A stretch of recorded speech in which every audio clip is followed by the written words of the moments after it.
Olá, um prazer tê-los novamente aqui no A História da Foto. Hoje na companhia do jornalista Floriano Filho, doutor em Desenvolvimento e Cooperação Internacional. Jornalista do Senado Federal, Floriano é professor do Instituto Legislativo daquela casa. Professor, como vai? Tudo bem, Santana? Prazer em estar aqui com você. Prazer é nosso, professor. Vamos então à foto que ilustra o programa de hoje. José Maria da Silva Paranhos Júnior, o Juca Paranhos, o Barão do Rio Branco. Na imagem, ele aparece com alguns auxiliares. Da esquerda para a direita, José Joaquim de Lima e Silva Muniz Aragão, que esteve à frente da embaixada, tempos depois, junto ao Reino Unido durante a Segunda Grande Guerra. Antônio Batista Pereira fica então à esquerda do Barão do Rio Branco.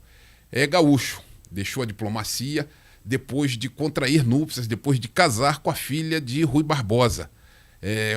Pessoa com quem ele trabalhou, Rui Barbosa, na Europa em missão designado pelo governo brasileiro.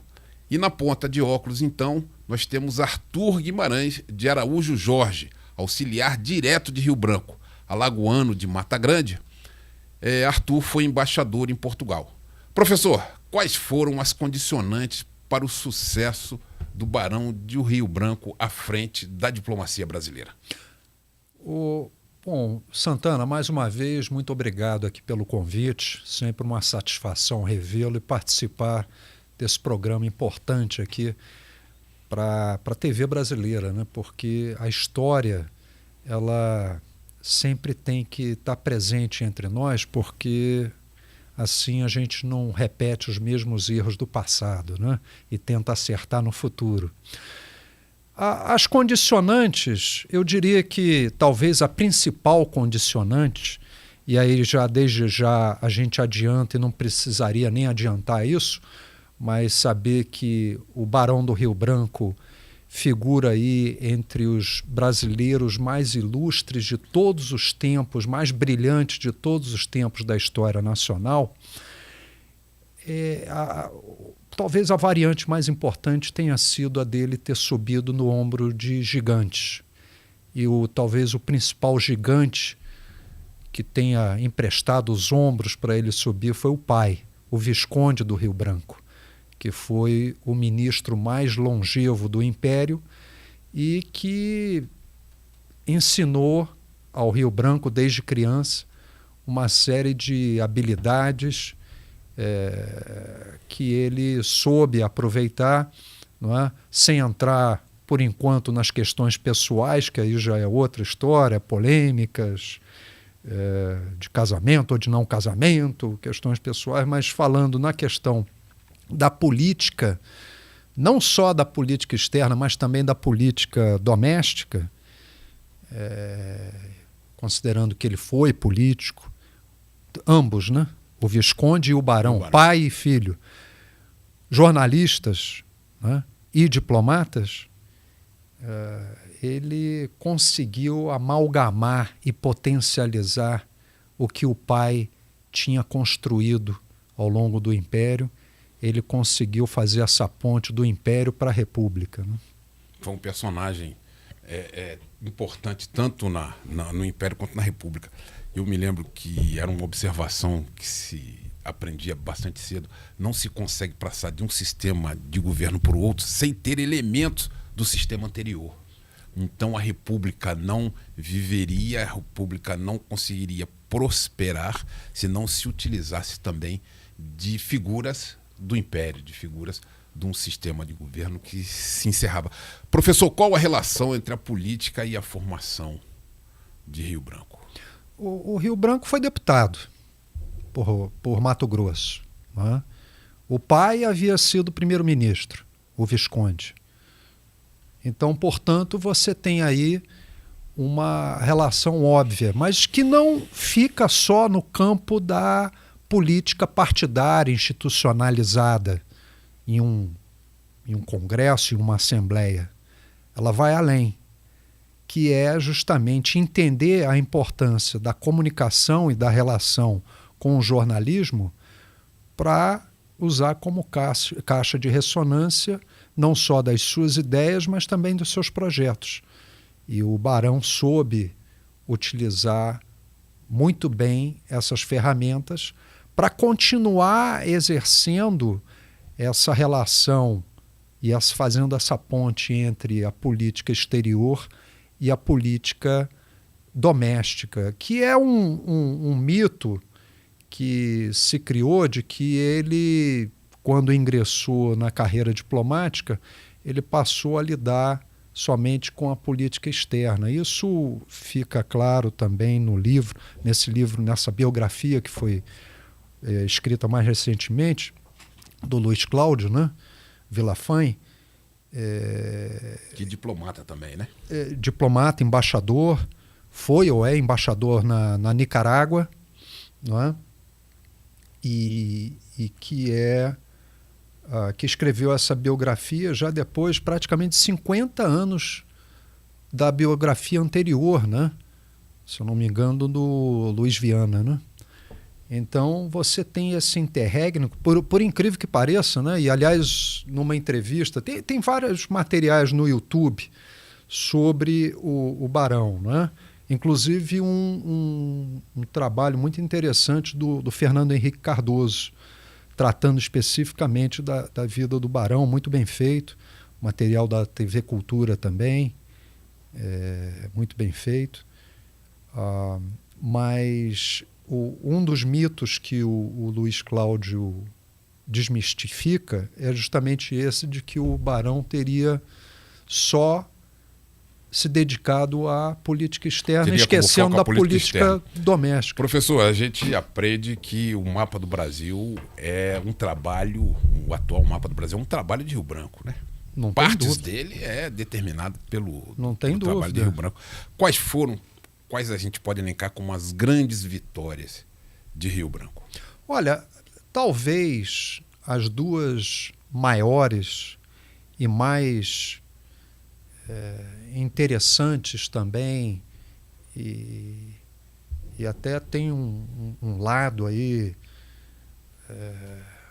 de aventura, né, que daria um bom filme, ótimos filmes, né?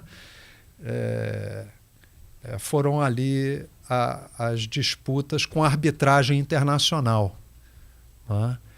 A arbitragem naquela disputa pela região com a Argentina, que é conhecida como a questão de Palmas, né? Não a Palmas que a gente conhece do Tocantins, né? Mas essa região a oeste de Santa Catarina. Sim.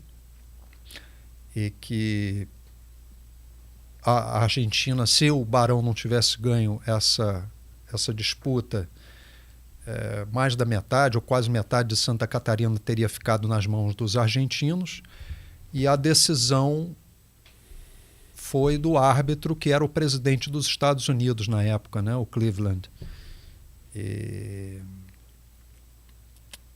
E o dado interessante é que o Barão, sendo um estudioso não só de história, mas também da geografia, ele inclusive pertencia o Instituto Histórico e Geográfico Brasileiro, era membro.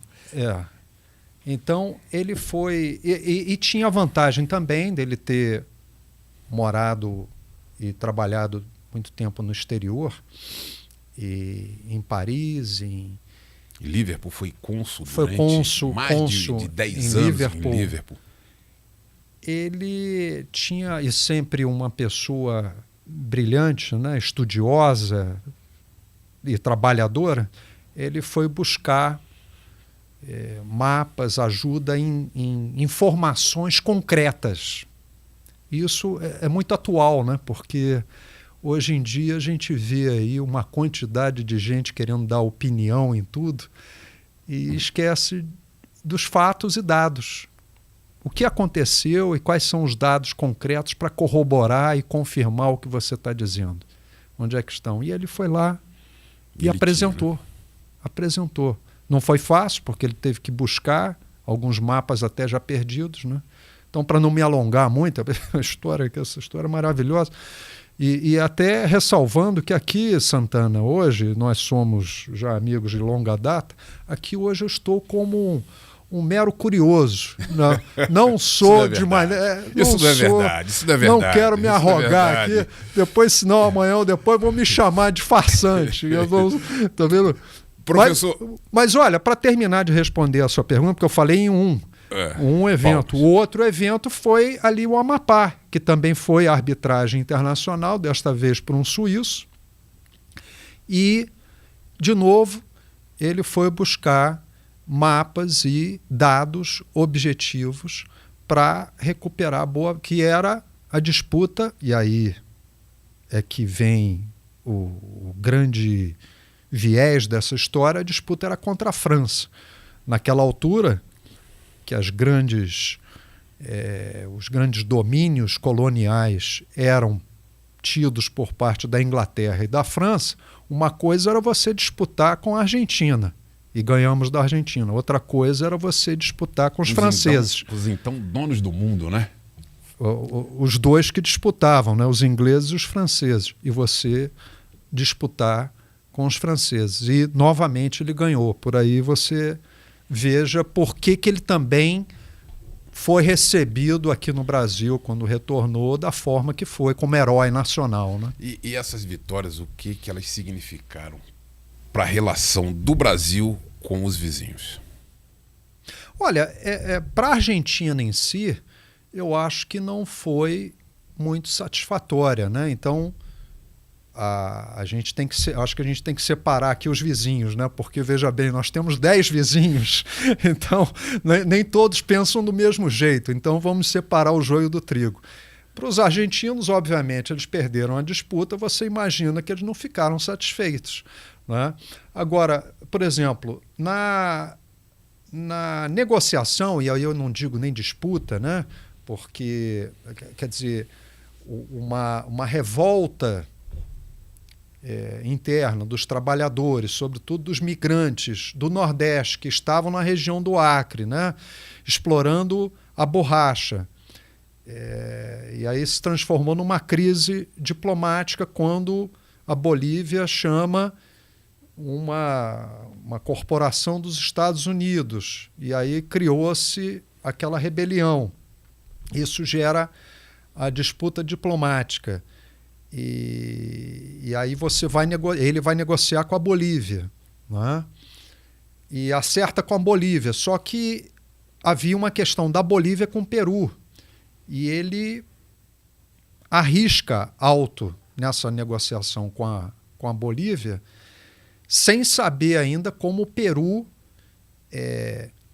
iria se posicionar com relação a isso. Ou seja, ele se arriscou muito, porque se o Peru diz, não, essas terras são minhas, né, ele teria perdido o que ele negociou com a Bolívia.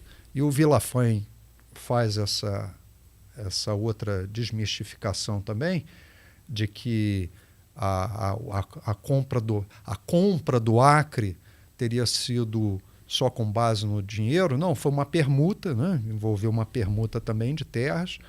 E essa negociação com o Peru acaba envolvendo, segundo Villafañe, um acordo secreto com o Equador, para, na eventualidade de uma disputa com o Peru, o Equador entrar numa guerra junto com o Brasil contra o Peru, porque os dois países também tinham, como aliás a América do Sul até hoje tem disputas territoriais entre países, você sabe bem disso. Venezuela e Guiana, Essequibo, território de Essequibo. A própria Bolívia, né, que perdeu o acesso ao oceano. Para o Chile. Para o Chile, até hoje existe essa disputa. A disputa entre Argentina e Chile até hoje existe. Então, o Santana, assim, para a gente deixar isso, nesse pouco tempo que a gente tem aqui, deixar isso, acho que essa mensagem, porque a gente poderia ficar aqui horas, né? Mas essa mensagem talvez mais relevante de todas, e isso que me fez até sugerir essa temática, entre outras, para você. Nós temos um país de dimensão continental sem disputas territoriais, que não é o caso em vários países do mundo, não é nem da América do Sul, onde a gente acabou de dizer, existem. Ou seja, você imagina, isso é a grande vitória, eu acho que é a grande vitória, a vitória absoluta, né, do Barão, e por isso que ele foi reverenciado quase que como um herói aqui no Brasil, né? Nós tivemos, então, aqui a presença do nosso professor Floriano Filho. Mas já acabou, Santana? Esse programa é curto, é apenas uma pincelada na história, para criar curiosidade em quem nos assiste, para que se aprofunde, então, o estudo sobre Ainda a bem foto que eu sou apenas um curioso, Santana. Uma foto em que o Barão de Rio Branco se faz acompanhar de seus assessores. Muniz Aragão, que foi embaixador na Inglaterra tempos depois, durante a Segunda Guerra, passou mais de 10 anos embaixador na Inglaterra. Onde eu vivi duas vezes. Estudei também. À esquerda, Antônio Batista Pereira, genro de Rui Barbosa. E no canto ali, Arthur Jorge, que, nascido em Mata Grande, no interior de Alagoas, do estado de Alagoas, chegou a embaixador em Portugal. Esses compunham, então, o gabinete do Barão de Rio Branco. Professor, você bem disse, é uma figura bastante grande para que seja tratado em somente uma foto. Então a gente, em outras fotos, vai voltar a trabalhar, se Deus quiser, a figura do Barão de Rio Branco. Agradecemos a você a companhia e esperamos para um próximo A História da Foto. Muito obrigado. Obrigado.